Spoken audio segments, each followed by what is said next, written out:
we talk in terms of strains, but we identify strains as genus and species, and that's not true. For example, Lactobacillus is the genus, and Acidophilus is the species, and within that, there's millions, if not trillions, of different strains or different bacteria that represent the genus and species. And within that trillions, we need to find the key organism that provides a specific function. I look at like a football team, there's a lot of people that could play quarterback, but there's only one quarterback that's profound that can do something very, very special. And that's really the simple identification of smart bacteria. Which ones, who are you, what do you do, and how good are you at doing what you do within the fermentation process?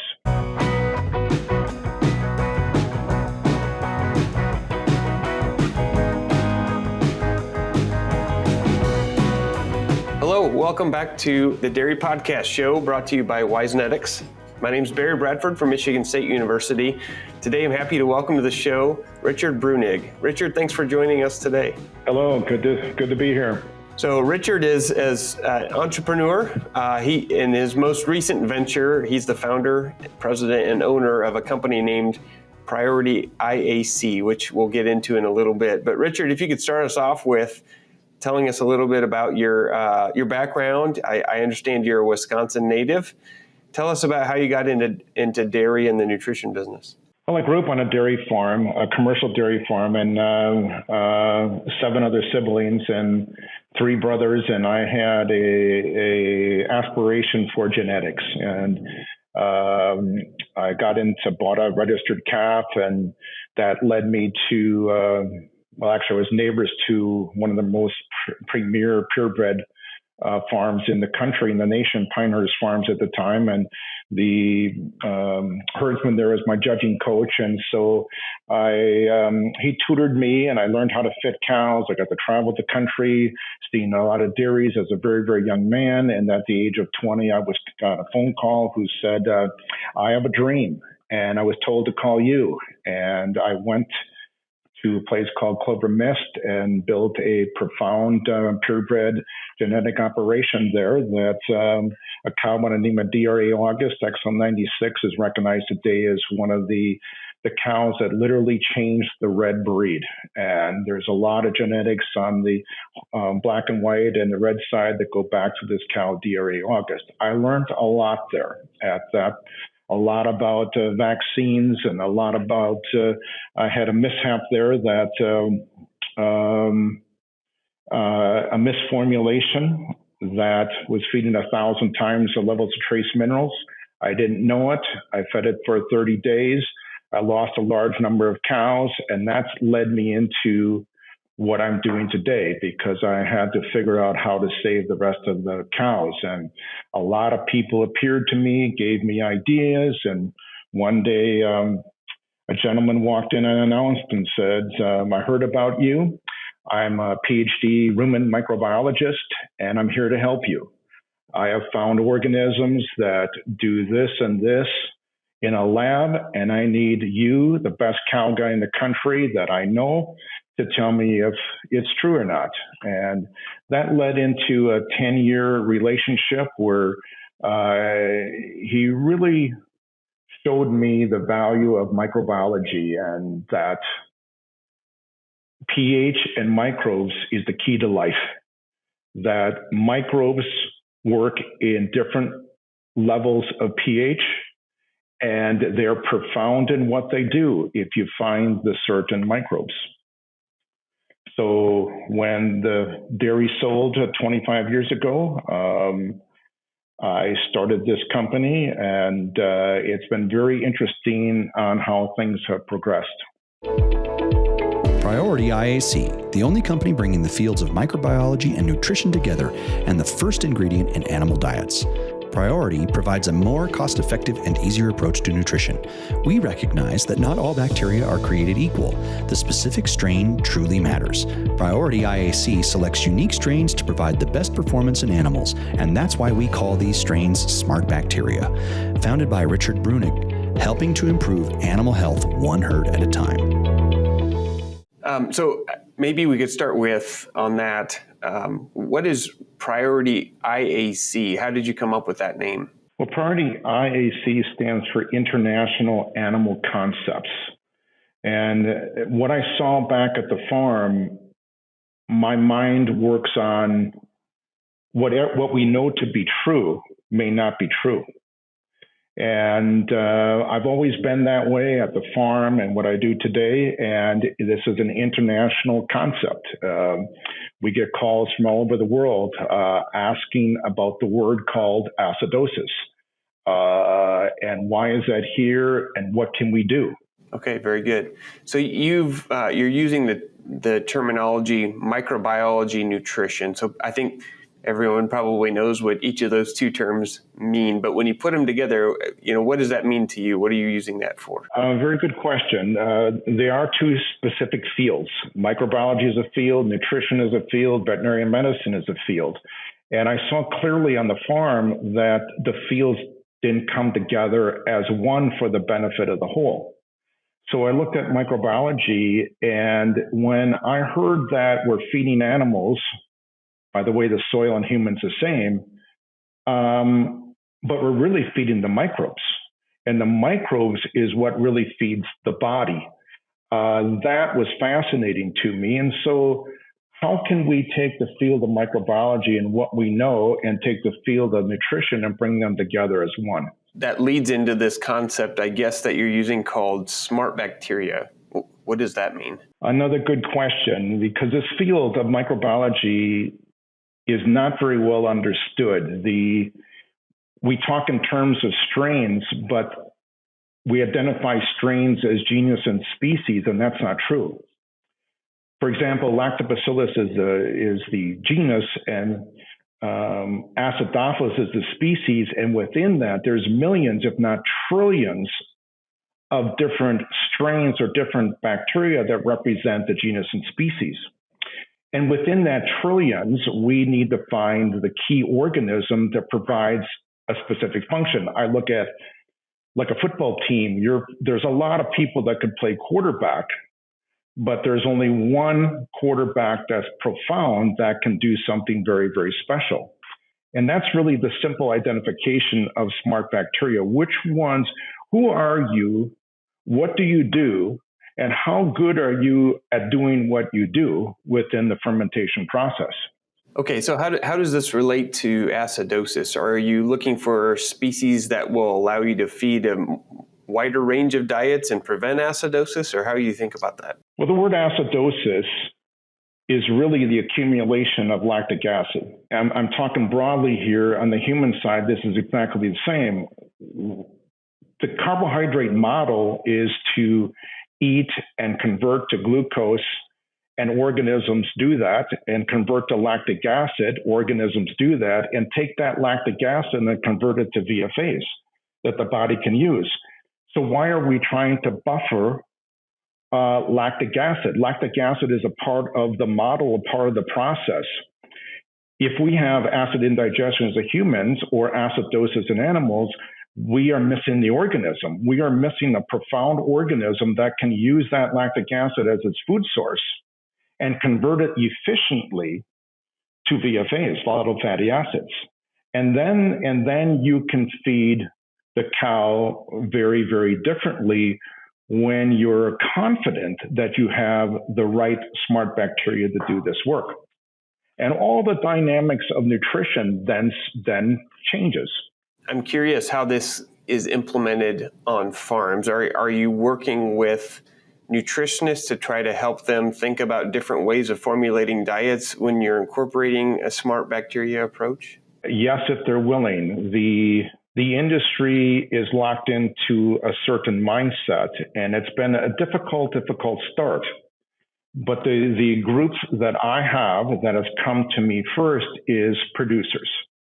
Something's wrong, something's not right, what we're doing doesn't make sense to me, and I'm looking for a different way. Mm-hmm. And those are the ones that come to us. And the group that I have or represents me in the field are largely former producers that I teach microbiology nutrition to. They've seen the effects on their farm and go, well, I can do this. But the next group that's coming here, and I do have some former nutritionists, yes. And they are the most difficult because I have to tell them to take out everything that you've learned for a new concept. And that's not easy for the mind to do, but they're coming to Priority at the moment. I know one of the more difficult technical challenges is in terms of feeding viable bacteria is just how do you deliver this through a distribution chain and actually to the animal and have an organism that will actually then grow within the rumen or the hindgut.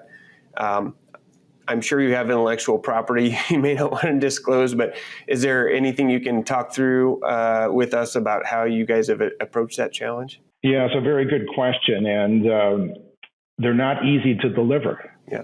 They're viable organisms that have been put in a dormant state, and we have technology that keep them in a dormant state. We know how long they can stay in that dormant state. We know how they should be handled, and they cannot be put in grain mixes. Now, spores can, but you lose some of the possibilities of doing the best work when you only work with spores. So at the moment, we work with spores and live bacteria that have been placed in a dormant state. We teach that this needs to be put in at the dairy, at the TMR, and don't pre-mix it with any other ingredients. And the industry has been able to accept this because if I can get the health challenges I have to go away, I'm willing to do anything on the front end to make that happen. Yeah, absolutely. One thing you kind of alluded to is how the strains or species may differ, but the complex microbiome exists not only in the rumen, but other parts of the cow, and also in the soil, and also in lagoons and digesters. I'm curious, is your company exploring opportunities in other aspects of a farm beyond feeding it to cows? Tagline was 4 healthy cows. Okay. And every species has come to Priority with the same challenges. 3 years ago, I was asked by a group to help with the soil, and my response was, I don't think that's my work to do. Today, I'm in it. Okay. I've got 7 producers across the country that have come together as a group. I've been moderating it and saying, look, isn't it interesting when we test the force across the country soil, how consistent it is? Isn't it interesting how consistent agricultural land is? Isn't it interesting that the weeds you're trying to kill only grow in the area you're trying to kill? Isn't that interesting? Everything in life has to do with pH. It is interesting that agricultural land on a log percentage scale is 1,200% higher in pH than the forest. So who's right? Nature or man? It's very, very interesting things, but it all comes down to pH in our gut, in the animal's gut, in the soil. I'm a producer, a long-time producer, shared with me last week. The way to fix the soil is the same way that you're feeding the cow. And it starts with pH. Everything grows or likes a certain pH.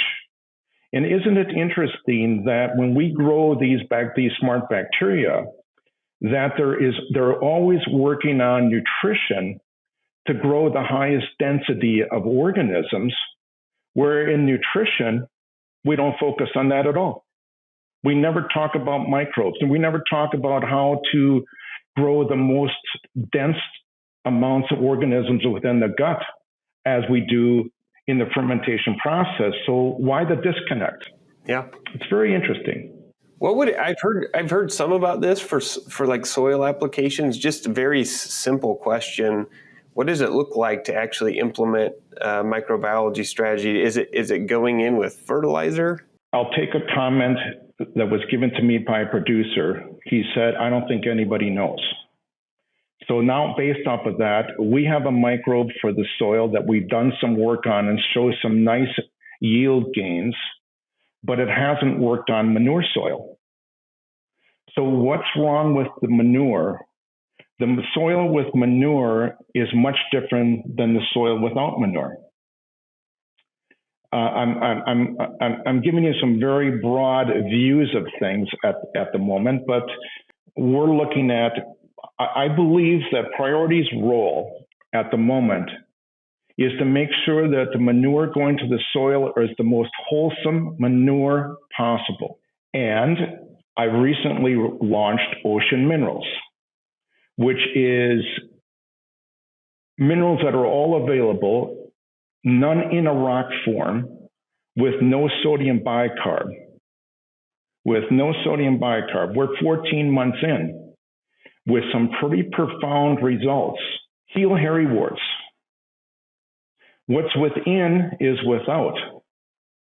Heal hairy warts came in the 80s. There's many, many things that have happened since the 80s. Primarily, we've made our forages much earlier maturity than we did back in the 80s. And many in nutrition don't account fermentable fiber as a carbohydrate, and it is.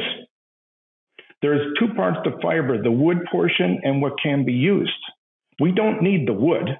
We need what can be used, and that's a major contributor to the carbohydrate load. Why that brought about the word acidosis in the mid-90s, and we've added more and more sodium bicarb, and we know that doesn't work. We've added more and more rocks in the form of calcium. That hasn't worked. What's wrong within that the body can't defend itself? That's looking at it from a microbiological level. The body should be able to defend itself, and it can't. And I'm not going to lean on too much because I don't know the chemistry. That's not right. But there's something wrong with the chemistry with sodium bicarb and all these other rocks, and including rumensin. Okay, so when you implement these strategies with feeding smart bacteria, as you call it, what do you typically see for outcomes? I mean, if you're helping with acidosis, do you see a uptick in milk fat? What do you typically expect, first of all? Well, that's kind of a loaded question because we don't give them any promises. We say to them that your diet's going to be cheaper and it's going to be much healthier for your cow. Number one, you've got to fix the major problem, and that is pH imbalance. And you've got to be confident that that pH is in the normal range every day. And with the smart bacteria, number two is that you're going to make every cow's rumen the same. Every microbiome, human and animals, is different. By feeding this, you make them all the same, primarily, so that they can handle a one-group diet. We as nutritionists are making a diet that is fed as if all the rumens were the same microbiologically, and that's simply not true. So in smart bacteria, you're going to make them all the same, and then you have the organisms powerful enough to get that lactic acid used correctly. So the outcome is we say things very, very different. There's no need for wood, fiber, straw, or garbage hay in any diet. The animal's nutrition is done for a 24-hour period. Do not have feed left over. Do not drive intakes because you'll go broke. Drive ration density. How can I get the most milk on the least intake is the key. And then we teach about fiber, that there's two parts to fiber, the wood and what's usable.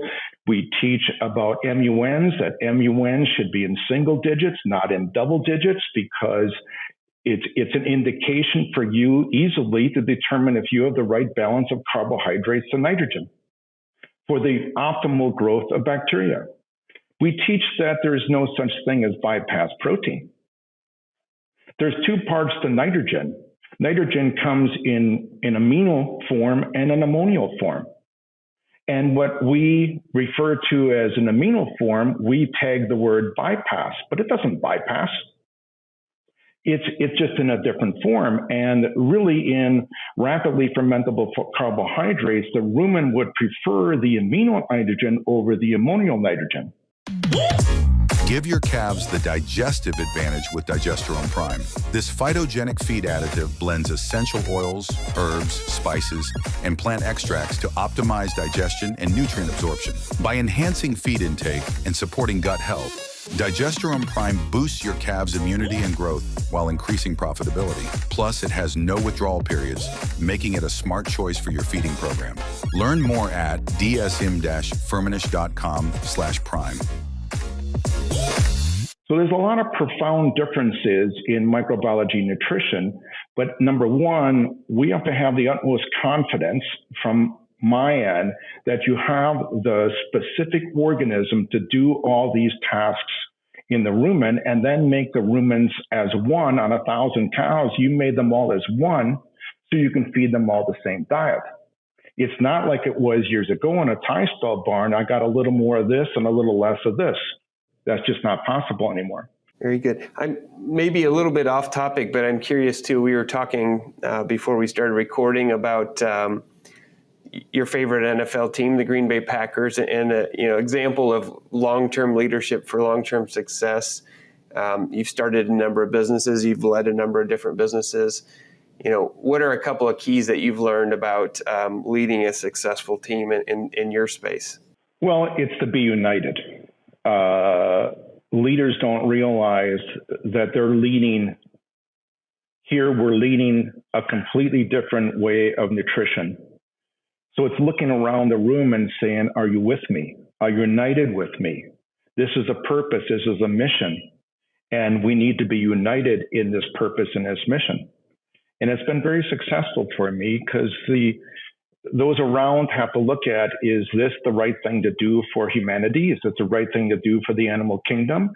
And if they, in their minds, are aligned with where I'm going, it's very, very powerful. So it's the same as we talked earlier about the NFL. Green Bay Packers is not owned by an individual. It's managed, in essence, by a board of directors. And it's fascinating to watch, in essence, how they've become unified as one, and they stay together as one to lead a very profound professional sports team that is the icon of all hockey, baseball, basketball, and football in the nation. They're very interesting to watch. Yeah, it is fascinating. Definitely a unique franchise among all the major sports in the U.S. It is. And the key word is they're united as one. That's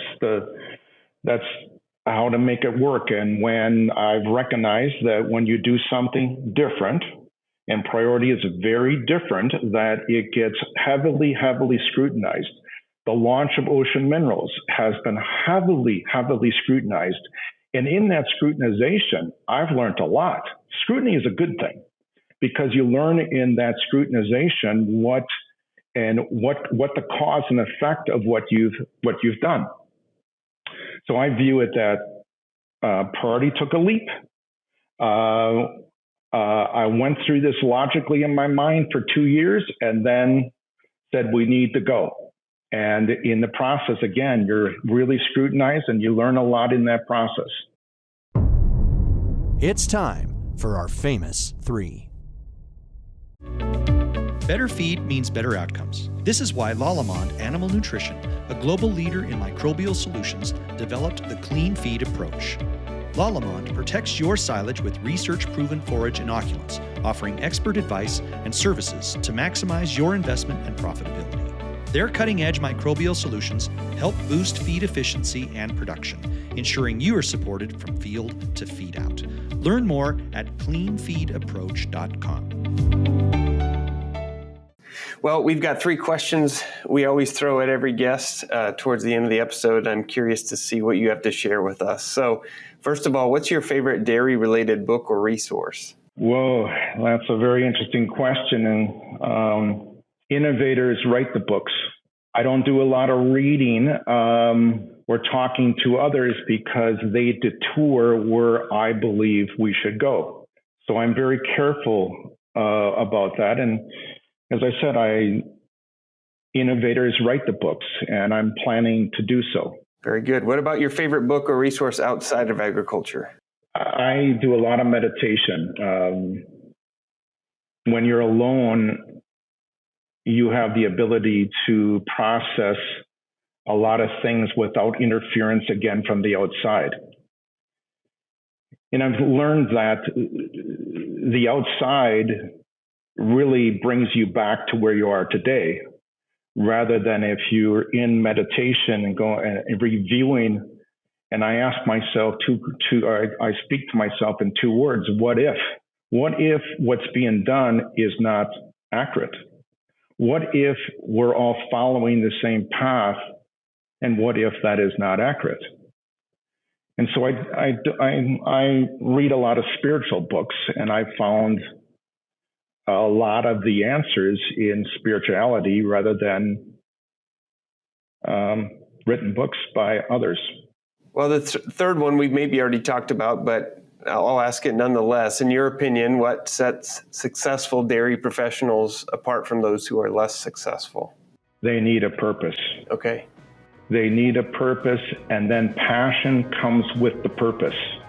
And everyone around you can join in when they're clearly defined what that purpose is. Then you have passion, and that passion leads to unity. Wow, well said.